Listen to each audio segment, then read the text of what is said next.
Escape from Ever After is one of, if not the most faithful recreation of the Paper Mario formula ever. Nintendo, please take notes. The battle system is the best of any Paper Mario, like, no questions asked. It has a ton of nuance and strategy that was just never possible in Paper Mario. And it has some of my favorite character interactions of any game I've played. Going into this, I read reviews saying things like, this game is better than The Thousand Year Door, and I feel like I'm playing a Paper Mario game for the first time again. But let me tell you, they are not exaggerating. The game has easily entered into my top 10 favorite games of all time. It is incredibly fun, and I wanted to share my experience with you guys. I'm not sponsored by them, but I did get the game for free, so if that changes how you look at this entire thing, keep that in mind. The start of the game is reminiscent of Thousand Year Door, beginning with a storybook being read about our hero, Flint Buckler. Flint's story revolves around him attempting to defeat Tinder, a giant and formidable dragon. But as he enters her castle, he finds a receptionist counter in an office building. This office is owned by the company Ever After Inc. More on them later. After having a brief conversation with Little Red Riding Hood and getting called a main character, derogatory by the way, she tells us to head to the branch manager. So confused but with nowhere else to go, I head to the left and on the way run into some very silly office workers. You know what they say about weather around here, if you don't like it, wait 10 minutes. Jerry and Kathleen were seen kissing in the court. You want to come out for drinks with me after work? I need an adult. No, he's not lying. His nose did not grow. Eventually, I reach Mr. Moon's office. This is the guy that is in charge of this branch of Ever After Inc. What is this branch, you may be wondering? Well, this branch is inside the storybook, The Adventures of Flint Buckler. Yeah, it turns out Ever After Inc. has discovered how to enter into storybooks and use these worlds in hopes of expanding their brand. They go in, use their fancy technology to basically take over the entire storybook, and then allow the inhabitants of these worlds to come work for Ever After Inc. Now, Flint obviously doesn't like that and would never work for a corporation. Well, maybe he would, but he thinks this is all a trick from Tinder to keep him out of her castle. So, he tries to fight back. What a disappointment. Yeah, great job, buddy. We're thrown in the dungeon where we run into a little dragon. Aw, they're so cute. Wait, that's Tinder? What happened to the big scary dragon? Well, turns out Ever After Inc.'s technology is crazier than initially thought, as they have a collar that they put on Tinder that shrunk her down into this tiny little form. Obviously, Tinder kinda hates Flint, because Flint has been constantly going and trying to defeat Tinder, and Tinder just wants to be left alone. Because she wants to read or something, I don't know. So, we enter into our first battle, and Tinder teaches us the ropes, because she thinks we hit our head pretty hard. She teaches us how to do action commands, guards, and super guards. Okay, well, it's not actually a super guard, but if you hit the guard button at the perfect time, you get an extra defense from your guard, so 2 instead of 1. Also, can I just say, I love how dynamic these stages are. They keep changing throughout the game, but it's like every single new area you find yourself in has an incredible stage to battle on, as well as just an incredible environment in general. But we'll get to all of those later. Some other cool things in this game are that there are 3 different difficulty modes that can be changed at any time during your playthrough. And there is also an option to auto-succeed action commands for people who aren't good at video games but still want to play the game. Genuinely a really cool feature. So after this, Tinder starts following us around, and we run into a second tutorial battle. But I'm honestly not upset about these tutorial battles, they feel really great. In this one, we learn about our attack resource, MP, or Mocha Points. The power of caffeine allows us to use special, more powerful attacks, such as an AoE Flame Breath with Tinder, and an AoE Buckler Strike with Flint. After completing a few more puzzles, we run into our next fight, which brings up 2 more aspects of battle. Many enemies have sharps that can block melee attacks either in front or above, based on the direction it's facing, kind of like spear guys from Paper Mario. But I can cause the enemy to lose this ability for a turn by dealing damage to them. The other really cool mechanic introduced here is shields. Shields have the ability to fully block damage while also keeping you from dealing any damage to the enemies behind the shield holder. But shields like this one are wood, so we can deal with them by having Tinder burn them. So I just deal with these 2 soldiers. After doing a very Zelda-like puzzle, I get a trinket. Trinkets can give buffs, stat changes, and even new attacks. The one we just got was Buckler Barrage, an attack that hits multiple times on the same enemy. After dealing with a few more enemies, we run into the 3 blind mice, who are very clearly not blind. Now, these guys are just always getting into trouble, trying to steal whatever they can get their hands on. Here, they're going after Tinder's horde. So obviously, since Tinder's like on our team now... Okay, well, since we're now on Tinder's team, we kind of need to do something about these mice. And so, we enter into combat and run into my favorite mechanic that they added in this entire game. Verticality. Certain types of enemies have the ability to stack on top of each other, and while I don't have a specific way to deal with it yet, we eventually get very unique attacks that can deal with stacks incredibly well. Now, the first attempt against these guys didn't go well because I didn't understand that disarming the mice was practically mandatory to win, as they deal twice the damage with spears in their hands. I also struggled to figure out the timing of the guards early on, but there's literally an in-game option to tell you how early or late you click the guard. The game is just so user-friendly. Okay, yeah, but we get back to another attempt at the 3 mice, and after I disarm both mice with some bucklers, I knock the tower down with Tinder, burn the shield, and start destroying with a buckler barrage. And yeah, this fight was way easier this time. And so, after defeating the mice, we have a chat and find out that apparently Ever After Inc. cured their blindness, which is kinda crazy. With that added knowledge, we realize that we are way out of our league, and that the best course of action is to become employees of the company so we can destroy it from the inside. So we go back to Mr. Moon and he interviews us. During this interview, we let him know the name of the company, tell him that we want to get rich quickly, and that Flint can throw his buckler pretty far. Like 10 feet away. And even after telling him that we want to burn this company to the ground, we get a job, because he thought it was a joke, I guess. And speaking of jobs, if you want to keep me in a job, be sure to subscribe so I can keep making videos for you guys. It helps quite a bit in getting my videos off the ground. I would love to get to 50K by the end of the year, so it's probably not gonna happen, but let's work towards it. After accepting the job, we get told that there are no more cubicles available, but that means that we actually get our own office, that we can decorate. So I sit at my desk and read through some emails.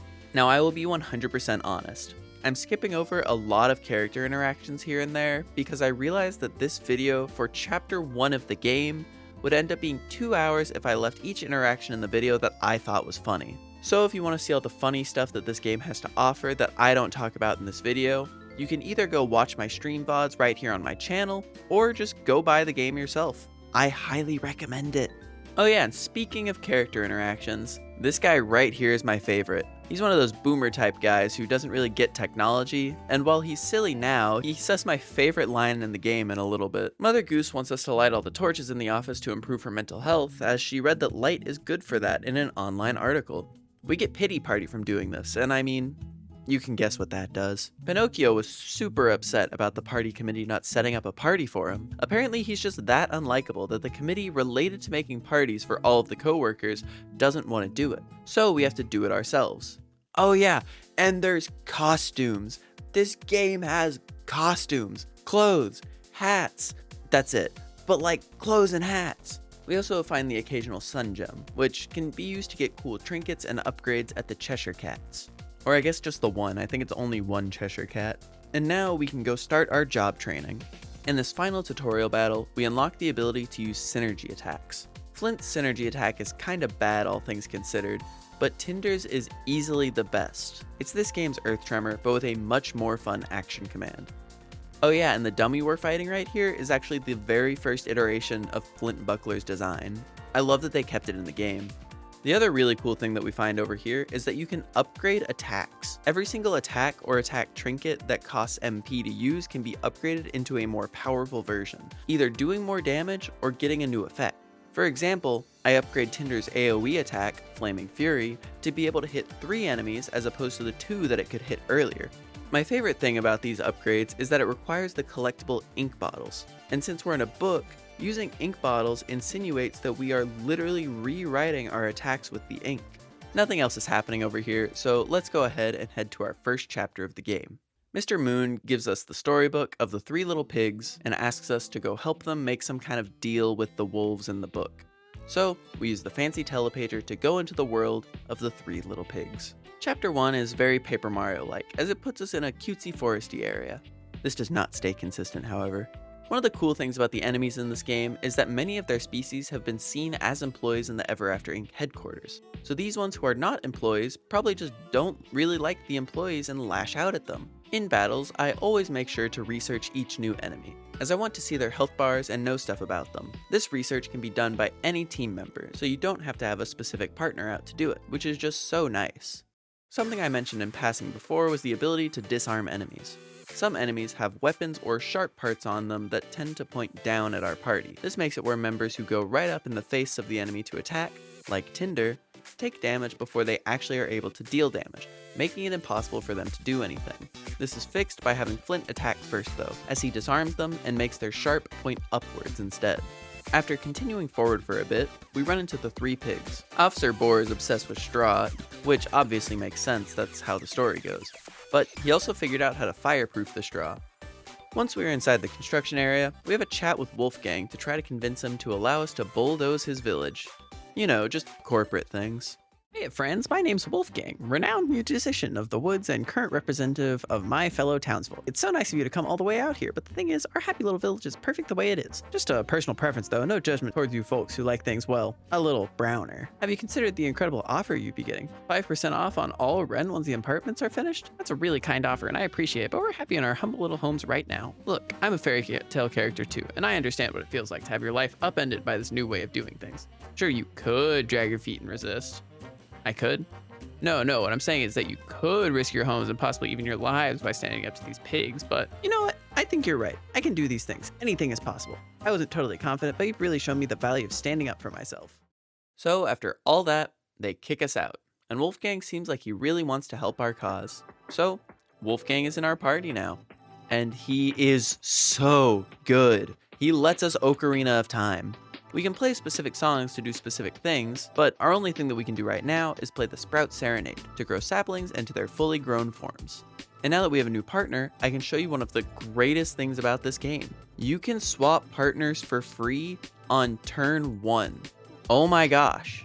You can also get the same kind of quick swap on future turns by using 1 SP, allowing the swap partner to immediately act as soon as they come out, just at the cost of a synergy point.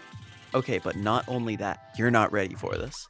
You can swap Flint out of battle. That's right, you thought he was the main character? Nah, all the party members are the main characters.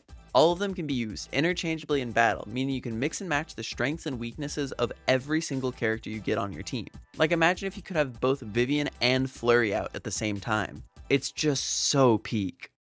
His shielding Strum gives full damage immunity to a party member for a turn, and his Reedy Requiem is like my favorite attack in the game. This attack shoots a seed at an enemy, and the seed plants itself, immediately growing into a tall vine that deals damage to the entire column of enemies. The only other game that I've seen use verticality to allow for the attacking of multiple enemies like this is like Heglin. It's genuinely such a perfect addition to combat that makes things feel super fresh. I know I'm continually gushing about this game, but it genuinely feels like it does such a good job at feeling like a Paper Mario game, but also being unique enough that I find it difficult to say that it's a Paper Mario clone.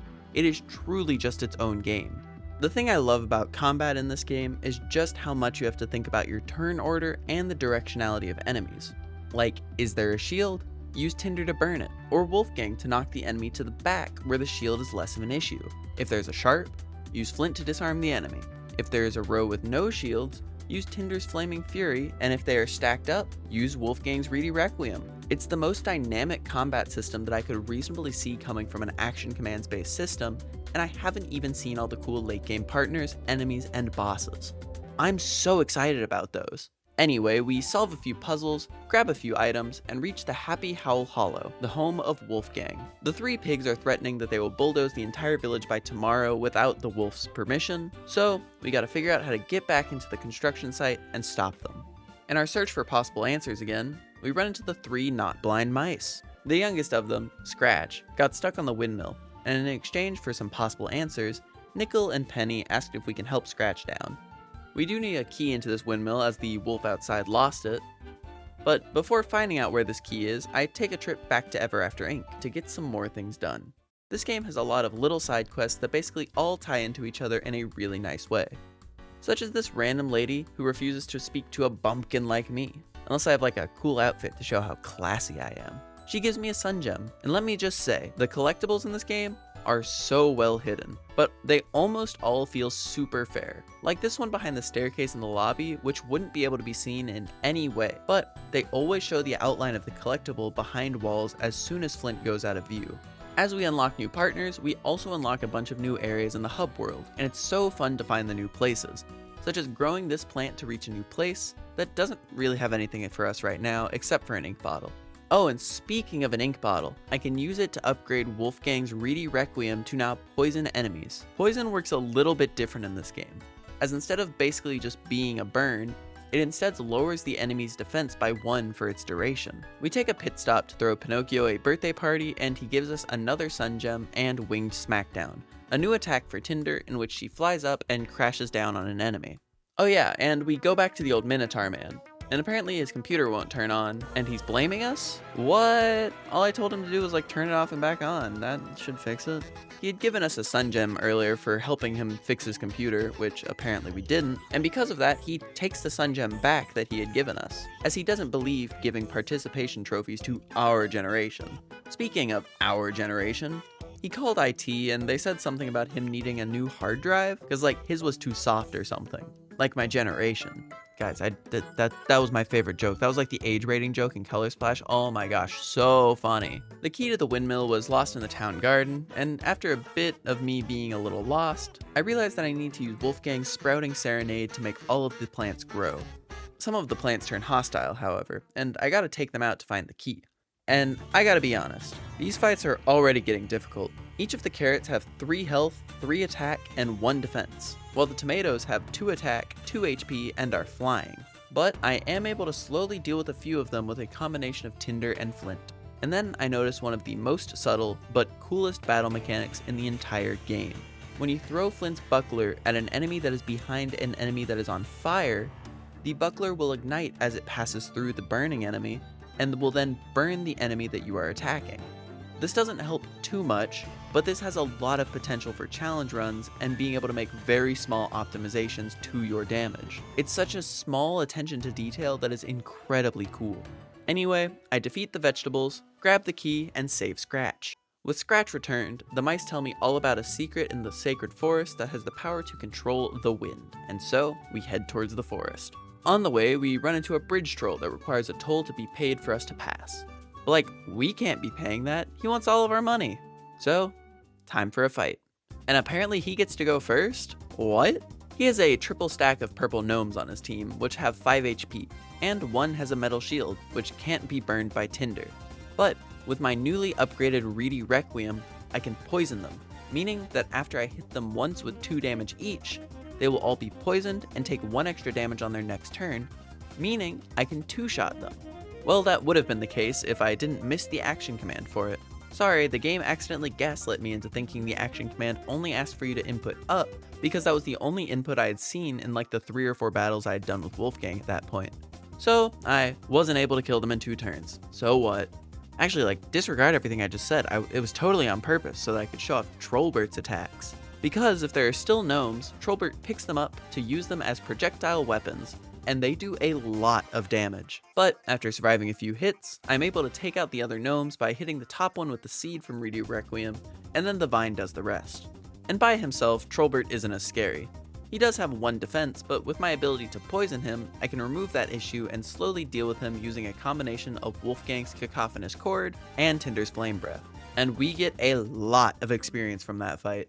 Now, something about levels in this game is that it's similar to how the first 2 Paper Marios did it, where you can upgrade your health, your attack resource, and your equipment resource. In this case, health points, mocha points, and trinket points. Now here, I upgrade my max mocha points, because I seemingly use it a lot in battle.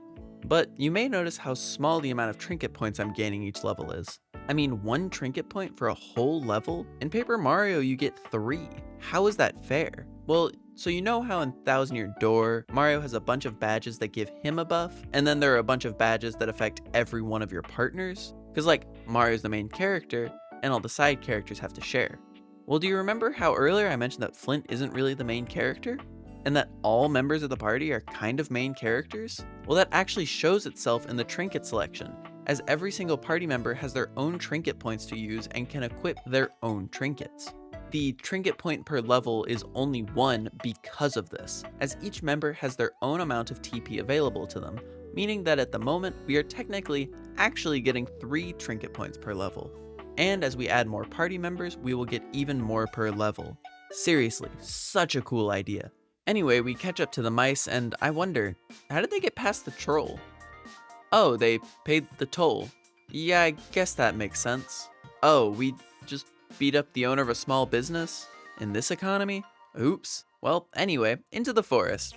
Immediately in the first room, we have some puzzles. I will talk about most puzzles as we go through, but let me tell you, the puzzles in this game are perfect. They get more difficult as the game goes on, but they consistently feel just difficult enough to give you satisfaction for figuring them out, but also not too hard that you're likely to give up on the puzzle. I personally never spent longer than 3 minutes on a puzzle throughout the entire game. I know some of the later puzzles gave some people in my chat trouble when they played it, but I really do think that this game has the perfect balance of difficulty for these puzzles. This room has a bunch of torches that I need to light. Obviously tinder is used here, but many are unable to be reached simply with tinder's fire due to her being collared. So how can we do these puzzles?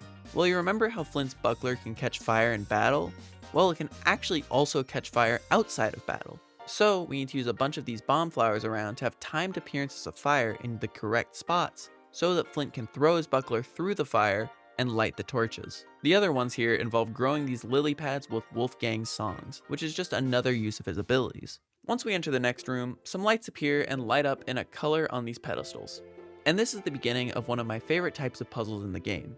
And I'm being completely real. If you want to play this game for yourself, go do it like now, because I will be talking about most of the puzzles in this game, so if you want to do them yourself, go play the game first. I'm giving you a second. Anyway, the ground here has a music note, but the song I know doesn't do anything here.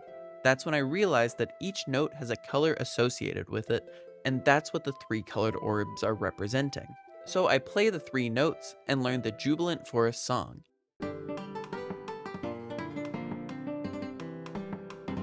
This song has a specific tune to it, and when you walk towards one of the 4 exits of this room, you hear a subtle song. So the way you get through the forest is by listening for the correct song that is identical to the full song that Wolfgang played.